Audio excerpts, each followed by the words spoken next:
একটা ছোট্ট মেয়ে প্রতিদিন টিফিন নিয়ে যেত স্কুলে। টিফিন বক্সটা সে যখন খুলতো, মায়ের লেখা ছোট্ট একটা চিরকুট দেখতে পেত।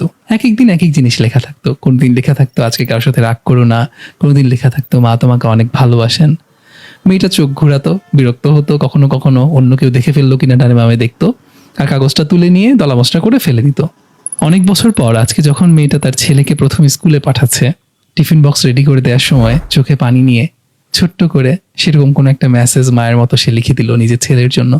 সে নিজেও জানে তার ছেলেও হয়তো চোখ উল্টাবে, ডানে বামে তাকাবে, বোঝার চেষ্টা করবে কেউ দেখে ফেললো কিনা, মা যে কি করে। কিন্তু এত বছর পর এসে সে বুঝতে পারলো তার মা আসলে কি চিন্তা করে, কোন অনুভূতি থেকে কতটুকু স্নেহ নিয়ে, কতটুকু কেয়ার করে ওই মেসেজগুলো লিখে দিত। আমরা যারা এখনো বাবা মা হইনি, তারা আসলে বাবা মায়ের ছোট ছোট জেস্টারগুলো, কেয়ারিংগুলো গুরুত্ব দেই না, অনেক লেস ভ্যালু করি, অনেক সময় অপমানিত বোধ করি অন্যদের সামনে কেন বাবা মা এমন করছে।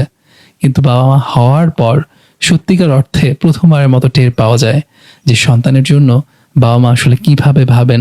তাদের ওই ছোট ছোট কেয়ারিং, ছোট ছোট জেস্টার, ছোট ছোট কথা, ছোট ছোট যে যত্ন নেওয়ার চেষ্টা, সেটাতে আসলে কত গভীর অনুভূতি লুকায়িত থাকে। তাই যতক্ষণ পর্যন্ত বুঝতে না পারছি, অন্তত ছোট করে না দেখি, অন্তত তাদেরকে কষ্ট না দেই, অন্তত তাদেরকে অনুভব এটা না করাই যে তাদের অনুভূতিগুলোর কোনো ভ্যালু নেই।